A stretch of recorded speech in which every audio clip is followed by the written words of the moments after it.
So I'm going to see if I can explain some fraction decimal equivalent tips for you guys that struggle with this.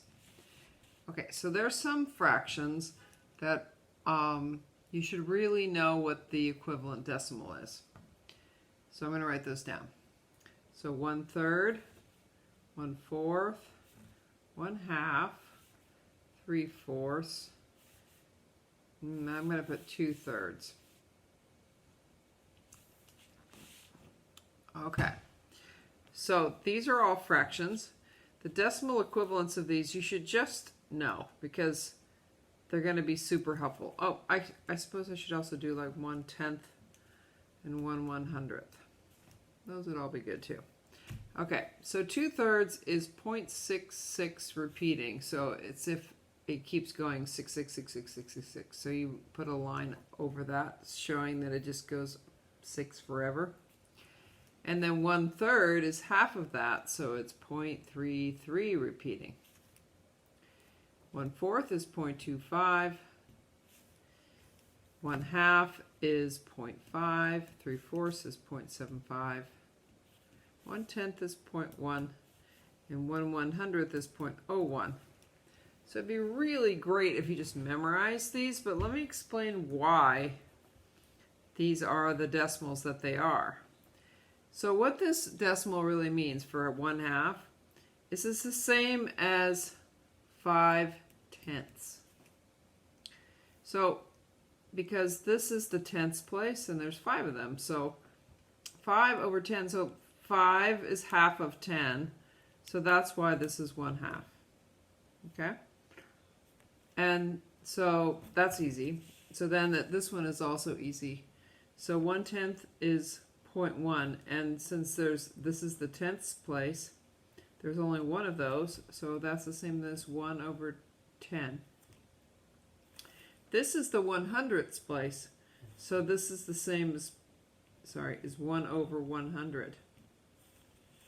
And this is the same as 75/100ths, which we can reduce this number, right? Because 25 goes into 75 3 times, and 25 goes into 100 4 times, so that's why it's 3/4. And 1/4 is the same as 0.25, or 25/100ths. So we can reduce this fraction too, because 25 goes into 25 1 times, and 25 goes into 100 4 times, so that's why it's 1/4. Okay, and so this is the same as 33/100ths, and this is the same as 66/100ths, but it's not quite exactly 66/100ths. It's really, because this keeps going, 0.66666666 all the way to the end of time. Okay, so I'm going to give you some practice, and I'm going to give you some numbers, and then I want you to organize them from smallest to biggest. So I'm going to give you some numbers. So if you could write these numbers down, and then I want you to put them in order of smallest to biggest, and then I want you to send that to me so I can see that you did it correctly. Okay, so I'm going to write down some numbers. I'm going to write down 1/2,